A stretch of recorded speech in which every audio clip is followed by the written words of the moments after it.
we have come to Advent Week 2. And in the study of Mark that we've begun last week, we're looking now at the first verses in the first chapter of Mark. And remember last week I was saying that Mark is a gospel of rushing, of hurrying through. But Mark is also the first that tells us this is the gospel of Jesus Christ. This is not a secret for the listeners.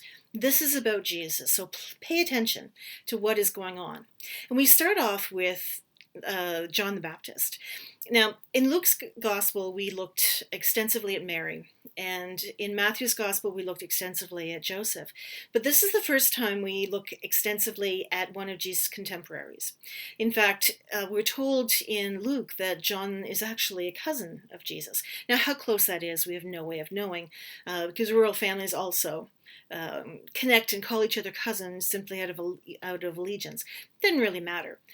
The fact is that Jesus and John would have known each other, but John didn't necessarily know that Jesus was the Messiah. His mother might have known something, Mary certainly knew something, but we don't know what John knew. So here we have two grown men doing their thing, and we meet John the Baptist at coming in from the wilderness. And one of the unique things about John the Baptist is he's one of the only people in the gospel who's actually described. He's described as someone who wears camel hair cloak and leather belt and eats locusts and honey. So he's seen as a radical outsider, someone who's not part of society. Talks about him living in the wilderness too. And when you're in North America, the whole wilderness thing gets a little bit confusing because for us, wilderness is a very defined thing. It is out in the trees with the wild animals. If you don't have some serious skills in how to handle that, you're not going to last very long. But 2,000 years ago in first century Palestine, wilderness meant something else. It wasn't physically going into the woods or into the deserts like the mothers and fathers, the desert mothers and fathers would a few centuries later. The wilderness was essentially the opposite of civilization. Civilization was the cities and towns. So for John to be in the wilderness, he was living away from a city, outside of everything. And Palestine was not that big, so he didn't live that far away from things, but he didn't depend on the city for how he survived. The other thing we know about John is that he was an Essene. Now, we've talked about it a little bit before, how in the early first century Palestinians, before Christianity emerged as its own thing, there were 4 general sects and cults of the Hebrew culture. And when I use cult here, I'm talking about cult as in short for culture. I'm not talking about some crazy wackadoodle thing that demands adherence. The sect, the cult that was going on was this in-group that derived its identity from each other, and as opposed to some of the other sects that were going on in the wider culture. So sects that would have been happening in the first century, the Pharisees, we've looked at those, and Sadducees, we've looked at that. Zealots is one that kind of gets thrown around, but there's really little historic evidence to show that there was actually a group identified as zealots. We had a lot of freedom fighters, especially after they had kicked the Greeks out of the temple and had renewed it, and that's the story of Hanukkah.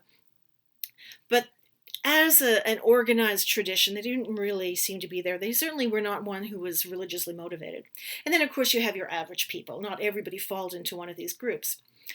But John the Baptist was an Essene, and the Essenes were a little bit kind of hippie-ish in today's language. They were vegetarian for the most part. They did not believe in sacrificing of animals for worship.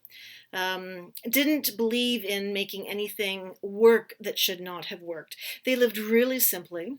They also didn't particularly believe in sexual activity. So as a sect, they kind of died out after a while because they couldn't repopulate themselves when they took a vow of celibacy. But they did the job that they needed to do at the time.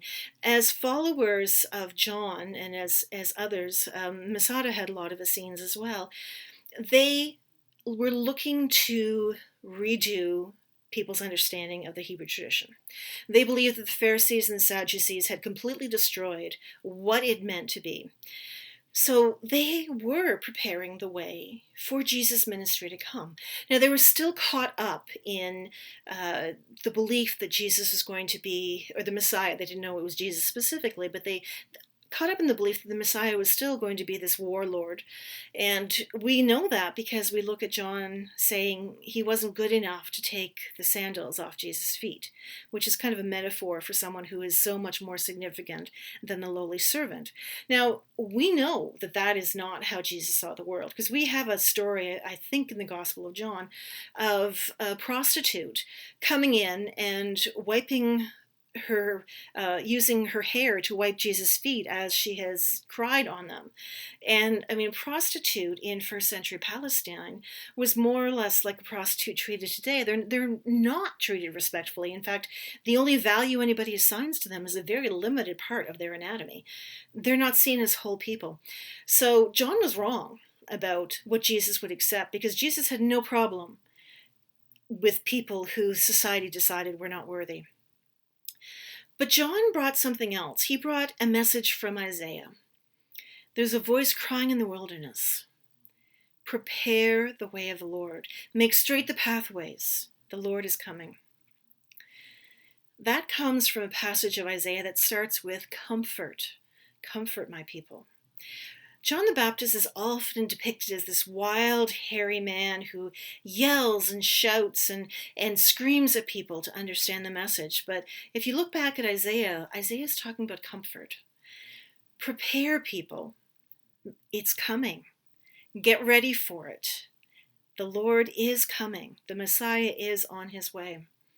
And in this time of Advent, that's the message of hope that we're so desperate to hear. It's the hope that anything is possible. That's the part of waiting that's really exciting, is that nothing has been realized yet.